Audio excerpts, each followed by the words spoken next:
उत्तर प्रदेश की 80 सीटों में से 2 सीट कांग्रेस का गढ़ मानी जाती रही हैं, एक रायबरेली और दूसरी अमेठी। लेकिन कांग्रेस की हालत ये है कि इन दोनों सीटों से कौन उम्मीदवार होगा ये अभी तक तय नहीं हो पाया है। रायबरेली से प्रियंका और अमेठी से राहुल गांधी चुनाव लड़ेंगे कि नहीं, इस पर कांग्रेस आलाकमान अभी खामोश है। बीजेपी की पहली लिस्ट जारी हो चुकी है। कांग्रेस के भीतर भी उम्मीदवारों के नाम पर मंथन हो रहा है, लेकिन सवाल राहुल और प्रियंका को लेकर है। आज कांग्रेस सेंट्रल इलेक्शन कमेटी की मीटिंग है। कहा जा रहा है कि 100 से 125 उम्मीदवारों के नाम फाइनल हो सकते हैं। भारत न्याय यात्रा जब अमेठी पहुंची थी तो कांग्रेस के कार्यकर्ताओं का जोश हाई था, लेकिन केंद्रीय नेतृत्व अमेठी से राहुल की उम्मीदवारी पर खामोश है। इसे स्मृति ईरानी कांग्रेस की हार से जोड़ रही है। पहली बार अमेठी से प्रत्याशी घोषित करने में कांग्रेस इतना समय लगा रही है, इतना चिंतन और मंथन कर रही है। कांग्रेस की हार का संकेत आपको उसी में मिल सकता है। अगर राहुल गांधी अमेठी से चुनाव लड़ते हैं तो चुनौती कठिन होगी, क्योंकि आंकड़े बताते हैं कि अमेठी में कांग्रेस का जनाधार लगातार खिसक रहा है। साल 2009 में राहुल ने अमेठी को 3,70,198 वोटों के अंतर से जीता, लेकिन अगले चुनाव में जीत का अंतर घट गया। 2014 में राहुल जीत तो गए, लेकिन अंतर करीब 1 लाख का रहा। 2019 के चुनाव में स्मृति ईरानी ने उन्हें 55,120 वोट के अंतर से चुनाव हरा दिया। लेकिन कांग्रेस कार्यकर्ताओं को लगता है कि इस बार हिसाब चुकता किया जा सकता है।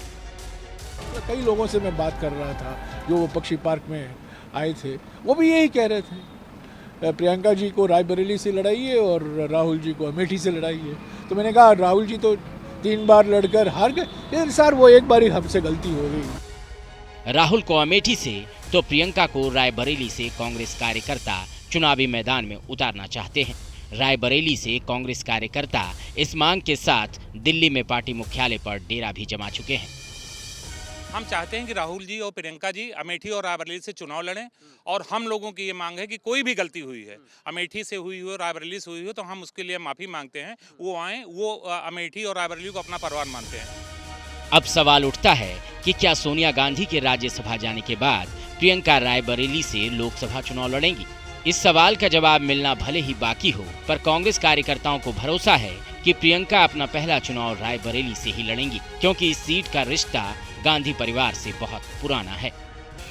2009 के चुनाव में कांग्रेस को 72.2% वोट मिले थे, जो 2014 में 63.8% रह गए। 2019 के चुनाव की बात करें तो सोनिया गांधी को 55.8% वोट ही मिल पाए थे। कांग्रेस चाहे कुछ भी माने, लेकिन रायबरेली में मिलने वाले वोटों में गिरावट उसकी चिंता की बड़ी वजह है। साल 2022 के विधानसभा चुनाव में कांग्रेस रायबरेली की एक सीट भी नहीं जीत पाई। 4 सीट समाजवादी पार्टी को मिली। राज्यसभा चुनाव में मनोज पांडे ने पाला बदल लिया और वो बीजेपी खेमे में चले गए। अब इलाके के समीकरण बदल गए हैं। मनोज पांडे कद्दावर ब्राह्मण चेहरा माने जाते हैं। अगर बीजेपी ने मनोज पांडे को उतारा तो कांग्रेस के लिए ये सीट काफी मुश्किल हो जाएगी, लेकिन अगर प्रियंका यहाँ से लड़ी तो मुकाबला दिलचस्प होना तय है। Team news nation.